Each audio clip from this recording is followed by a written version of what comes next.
नमस्कार, मी पंजाब डक. तर शेतकऱ्याला एक अंदाज देणार आहे. मी माझ्या शेतामध्ये या ठिकाणाहून आता नेमका एप्रिल महिना आहे ना, आता नेमका आता पाऊस अवकाळी खूप पडला, काही भागात झाला आणि काही राहिला.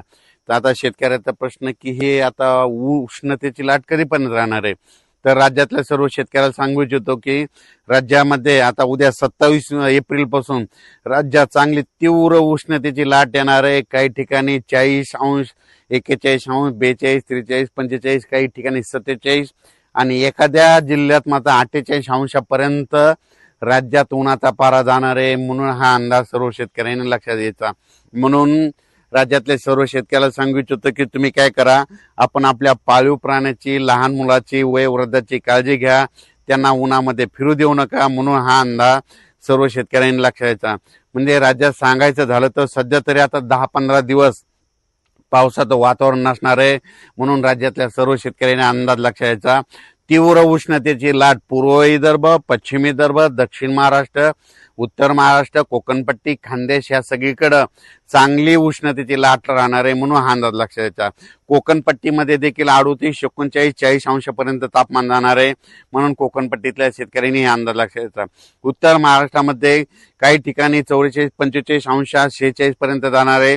म्हणून उत्तर महाराष्ट्रातल्या उत्तर महाराष्ट्रातल्या नाशिक जिल्हा, नंदुरबार जिल्हा, धुळे जिल्हा, जळगाव जिल्हा त्या शेतकऱ्यांनी हा अंदाज लक्षात घ्यायचा. कारण की तिकडे देखील 45, 46°पर्यंत पारा जाणार आहे. म्हणून हे देखील अंदाज लक्षात घ्यायचा. त्याच्यानंतर मराठवाड्यामध्ये परभणी जिल्हा, लातूर जिल्हा, बीड जिल्हा, जालना जिल्हा, संभाजीनगर, हिंगोली जिल्हा, धाराशिव जिल्हा, लातूर जिल्हा त्या सर्व शेतकऱ्याला सांगू इच्छितो की मराठवाड्यामध्ये देखील उन्हाचा पारा वाढत जाणार आहे. काही ठिकाणी 45°पर्यंत जाणार आहे. म्हणून ही अंदाज लक्षात घ्यायचा. आणि मराठवाड्यात देखील नांदेड जिल्ह्यात देखील एका दिवस समजा 47पर्यंत पारा जाईल. म्हणून हे देखील मराठवाड्यातल्या शेतकऱ्यांनी अंदाज लक्षात घ्यायचा आणि स्वतःची काळजी घ्यायची. त्याच्यानंतर पूर्व विदर्भ आणि पश्चिम विदर्भ 6-5-11 जिल्ह्यामध्ये वर्धा जिल्हा, नागपूर, भंडारा, गोंदिया, चंद्रपूर, यवतमाळ, त्याच्यानंतर अमरावती, अकोला, बुलढाणा, वाशिम त्या सर्व यवतमाळ जिल्हा त्या सर्व शेतकऱ्याला सांगू इच्छितो की तुमच्या पूर्व आणि पश्चिम विदर्भात देखील चांगला उन्हाचा पारा वाढत जाणार आहे. काही काही ठिकाणी 47°पर्यंत नोंद जाईल आणि एका जिल्ह्यामध्ये 48°पर्यंत पारा जाईल. म्हणून हा अंदाज देखील शेतकऱ्यांनी लक्षात द्यायचा. सगळीकडे मात्र 40° ते 44°C मात्र सगळीकडे तापमान राहणार आहे. म्हणून हे लक्षात घ्यायचं.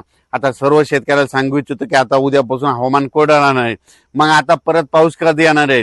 तर राज्यातल्या सर्व शेतकऱ्याला सांगू इच्छितो की तुमच्या शेतीचे कामे करून ठेवा. आम्ही सगळे शेतीचे कामे व्यवस्थित करून ठेवली. कारण की मराठी सालाप्रमाणे सांगायचं झालं तर आता कंप्लीट 33 दिवस मिरग राहिला, म्हणजे मिरग निघायला मराठी सालाप्रमाणे 33 दिवस राहिले. आणि इंग्रजी महिन्याप्रमाणे जर